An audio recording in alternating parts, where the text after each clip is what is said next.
Tentang kemarau basah yang diprediksi para ahli BMKG rupanya juga menjadi perhatian serius mereka yang meramal dengan basis spiritual. Dua peramal sepakat bahwa saat ini sedang terjadi salah musim. Sebab di saat musim kemarau sudah datang, hujan belum juga mereda. Kondisi semesta yang tak menentu itu ternyata ikut mempengaruhi situasi ekonomi. Apalagi ada krisis global yang akan membawa dampak secara nasional. PHK terus terjadi, sementara masyarakat mulai merasakan larang sandang pangan.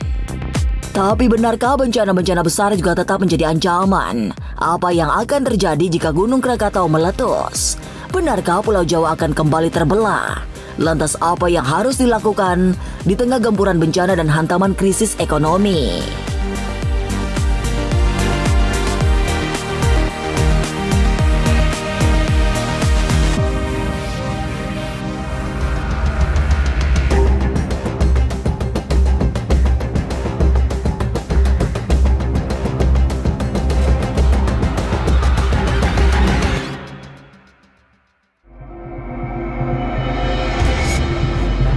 Memasuki akhir bulan Mei, gempuran bencana alam masih terus terjadi. Apalagi telah terjadi salah musim yang mengakibatkan kemarau basah. Musim penghujan seakan belum mau pergi, meski saat ini sudah masuk fase kemarau. Salah musim yang terasa sangat ekstrim juga berpengaruh pada kondisi mental manusia. Emosi menjadi rentan, sementara konflik sangat mudah disulut.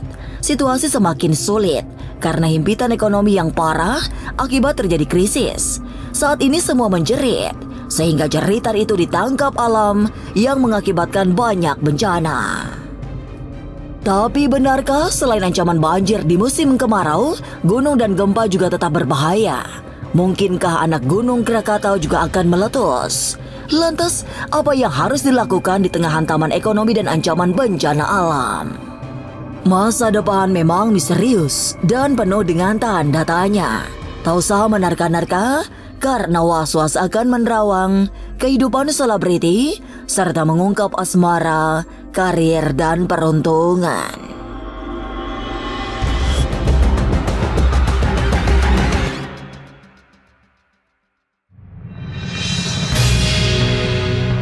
Selangkah lagi memasuki gapura bulan Juni. Semesta mengalami situasi sulit sehingga mengirimkan kondisi salah musim. Fase kemarau datang tanpa terik karena hujan terus datang, seolah enggan berganti musim. Celakanya, pergantian fase yang tertunda justru memberi pengaruh buruk pada emosi manusia yang semakin mudah terbakar. Orang gampang gamang bahkan dalam menghadapi hal-hal remeh. Sementara itu, kemarahan sering menjadi jalan pintas menyelesaikan problematika. Dan semua itu terjadi akibat kondisi salah musim yang terasa amat sulit untuk dipahami. Iya, kalau kita perhatikan sekarang kan harusnya musim kemarau banget. Kalau kita rasakan, siang hari itu panasnya berbeda gitu. Yang memang mempengaruhi ekosistem. Ekosistem adalah ekosistem yang dibangun manusia ini, khususnya yang tinggal khususnya di Jakarta dan sekitarnya ya, itu sedang mengalami perasaan yang rasa emosional, gampang marah, gampang mengambil keputusan, punya sikap yang tidak mau kalah, dan yang paling kita takutnya adalah kekejian. Nah, ini dipengaruhi dengan kondisi alam. Kita lihat gejala-gejala alam yang akan terjadi yang saya perhatikan ini mengarahnya kepada daerah yang seperti ke arah laut.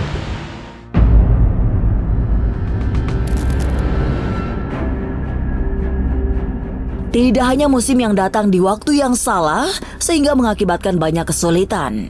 Alam ternyata juga masih menyiapkan banyak bencana untuk dikirim sebagai ekspresi kerusakan ekosistem yang parah. Bencana semacam gunung meletus akan datang dengan kekuatan sangat besar, termasuk anak Gunung Krakatau yang letusannya bisa mengerikan. Jadi bentuknya tuh dia bisa menghancurkan seperti kayak keadaan kondisi gempa gitu. Misalnya jalanannya tuh terjadi terbelah, getarannya menghancurkan rumah-rumah. Terus dia mengalami tsunami, walaupun nggak tsunami besar.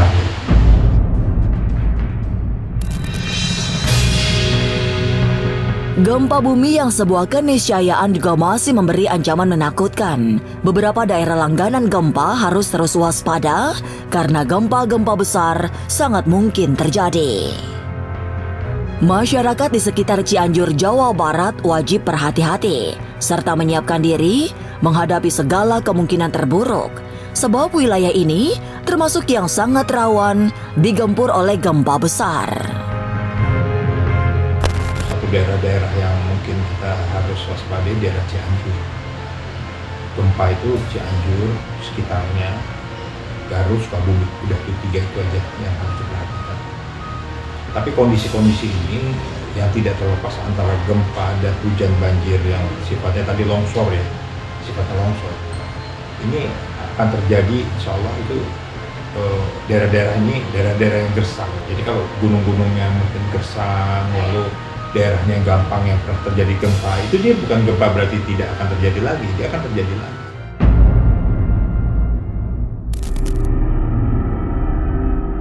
Rangkaian bencana alam yang bagai sambung menyambung dalam pandangan paranormal senior Eyang Rati tidak lepas dari penderitaan rakyat kecil. Saat ini, nyaris tidak ada rakyat yang tidak menjerit akibat kesulitan hidup yang semakin kompleks. Secara spesifik, Eyang Rati mencontohkan, sekarang ini sudah terjadi kondisi larang sandang pangan papan. Itu yang membuat rakyat menjerit bersama-sama. Dan jeritan orang-orang kecil inilah yang mendorong semesta ikut bergejolak. Fenomena alam, masalahnya gini, ini bisa dikaitkan dengan sekarang ini rata-rata rakyat Indonesia lagi merintih, ya. Berintinya kenapa? Sandang ataupun pangan ini sangat luar biasa, apalagi pangan ya. Semuanya serba naik. Beli cabai 10.000 aja mungkin kita nggak dijawab. Yang namanya bawang merah sudah mencapai 80, 60 seperti itu. Yang kecil-kecil banget ya. Lah penderitaan orang ini ditampung oleh alam semesta. Alam semesta ini ngawedar lagi, dikeluarkan lagi melalui getaran alam ya. Eyang Rati juga memastikan bahwa prediksi BMKG tentang kemarau basah pasti terjadi. Sebab saat ini pun banyak peristiwa tak wajar, mulai dari kemarau yang masih banyak hujan hingga banjir di mana-mana. Belum lagi angin puting beliung yang juga siap melanda banyak daerah, terutama Sukabumi, Jawa Barat. Suasana terasa semakin menakutkan karena gempa bumi juga dilihat Eyang Rati bakal terjadi.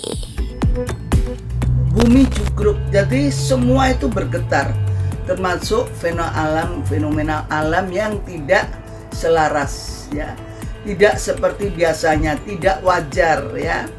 Yang sebetulnya musim hujan ini di bulan 5, 6 ini sudah mulai habis, tapi masih ada bahkan jor-joran, ya. Yang di sini banjir, di sana mungkin nggak hujan sama sekali. Sepertinya hujan tidak merata, sama dengan rezekinya juga tidak merata. Angin puting beliung masih kayak dulu lagi di Sukabumi. Oh, masih di Sukabumi. Ya, masih Sukabumi. Jadi mungkin itu daerah patahan ya. Kenapa kok sering sekali semacam itu gitu loh. Semua malapetaka yang diakibatkan bencana alam menurut pandangan batin Eyang Rati tidak mungkin terjadi jika harmoni tercipta. Saat ini, penghormatan pada semesta semakin ditinggalkan, padahal semua itu merupakan ajaran leluhur agar alam berubah ramah. Artinya kita harus percaya kepada leluhur. Karena leluhur kita dulu mau nanam padi, kita sedekah bumi, ya.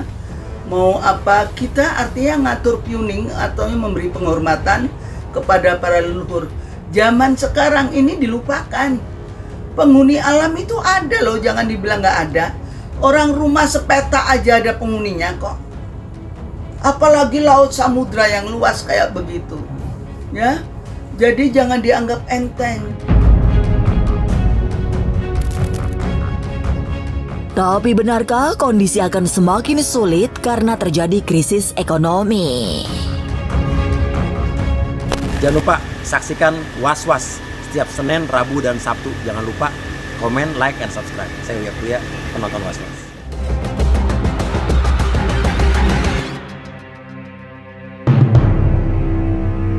Apa boleh buat, fenomena alam yang bawa dampak bencana ikut mengganggu kondisi perekonomian. Lebih dari semua itu, Eyang Rati merasa bencana alam dan krisis ekonomi bahu-membahu memberi hukuman kepada umat manusia karena melakukan banyak dosa-dosa besar.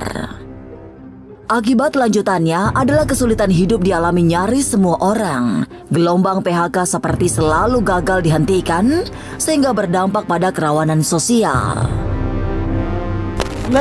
Mengganggu sekali dengan fenomena alam yang membawa dampak ke perekonomian. Itu mengganggu sekali gitu loh. Orang di PHK tuh banyak sekali, makanya kejahatan kemana-mana. Seperti Eyang Rati, paranormal Gion Prabowo juga mendapatkan gambaran batin bahwa krisis yang berat akan segera datang. Semua akan terkena dampaknya, apalagi saat ini dolar terus naik, harga-harga juga sulit dikendalikan. Situasi sulit makin menjepit karena para investor memilih pindah dan memboyong uang keluar dari Indonesia. Ini yang membuat banyak pabrik ditutup sehingga badai PHK tidak bisa dihentikan. Jadi memang harus hati-hati setelah melewati pertengahan tahun nanti. Karena banyak peristiwa tak terduga akibat krisis yang semakin tidak mudah. Sebenarnya kita juga sedih juga bahwa perekonomian Indonesia ini kok kalau saya perhatikan sampai di tahun 2025 ini semakin terpuruk. Dengan kondisi-kondisi dolar semakin tinggi, harga emas semakin tinggi, lalu inflasi kita juga tinggi. Kalau saya perhatikan, banyaknya pabrik-pabrik investasi keluar. Ini adalah tugas kita, menjaga para investor itu datang ke Indonesia untuk menjaga iklim perekonomian kita. Ketika pabrik-pabrik itu, investor itu keluar, maka PHK otomatis. Nah, akhirnya berkena dampak. Mereka akan kerja di mana? Hidupannya mereka gimana? Nah, semakin besar dong kriminalitas, semakin besar dong kejahatan, semakin besar dong perempuan-perempuan yang akan menjadi perempuan-perempuan yang tidak baik ya, menjadi wanita tidak susila dan sebagainya. Kondisi perekonomian diprediksi makin memburuk. Harga-harga naik, sementara para investor memilih pergi, sehingga PHK tak bisa dihentikan. Lalu apa yang harus dilakukan di tengah ekonomi sulit dan bencana yang terus menghimpit? Sesaat lagi, Was-Was akan mengungkapnya. Tetap subscribe, share, komen, dan like. Karena Anda patut was-was sebelum menyaksikan Was-Was. Jangan lupa saksikan Was-Was setiap Senin, Rabu, dan Sabtu. Jangan lupa komen, like, and subscribe. Saya Uya Kuya, penonton Was-Was.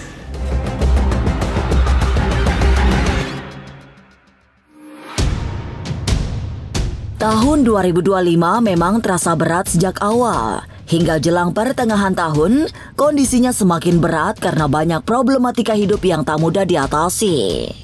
Bencana alam dan krisis ekonomi seperti bersekongkol untuk membuat suasana terasa bertambah parah. Berada dalam situasi sulit seperti saat ini, yang bisa dilakukan adalah berhati-hati, termasuk dalam mengeluarkan uang. Akan lebih baik jika menahan dulu semua pengeluaran yang tidak perlu sampai situasinya membaik. Sebaiknya kita evaluasi ya. Kita harus bisa menabung. Jangan pernah menabung. Dan kita berharap, kita punya optimis, insya Allah. Dan Indonesia akan menjadi negara yang besar, makmur, dan sejahtera. Asalkan kita mau berusaha dengan apa semampu kita. Apapun Tuhan ngasih ciptaan kita, diberi pikiran, diberi semangat. Kecuali kita udah mati. Gitu. Ayo kita bangun. Kita bisa bangun kok. Kita sama-sama, kita menciptakan Indonesia yang hebat. Gimana caranya? Kita bangun daerah kita. Dan kita buktikan, insya Allah ekonomi kita akan sejahtera. Tahun sulit makin menjepit menjelang pertengahan 2025. Saat ini, saat bulan Mei mendekati akhir, banyak kondisi yang memprihatinkan. Bencana alam tak kunjung mereda, sementara perekonomian juga bertambah parah. Maka selain mempersiapkan diri menjalani banyak kemungkinan buruk, memohon pertolongan Tuhan adalah cara terbaik menghadapi setiap kesulitan. Pemirsa, saksikan terus Was-Was yang akan meneropong kehidupan sejumlah selebriti, tentunya hanya di YouTube channel. Dan pastikan untuk subscribe, share, komen, dan like, karena Anda patut was-was sebelum menyaksikan Was-Was.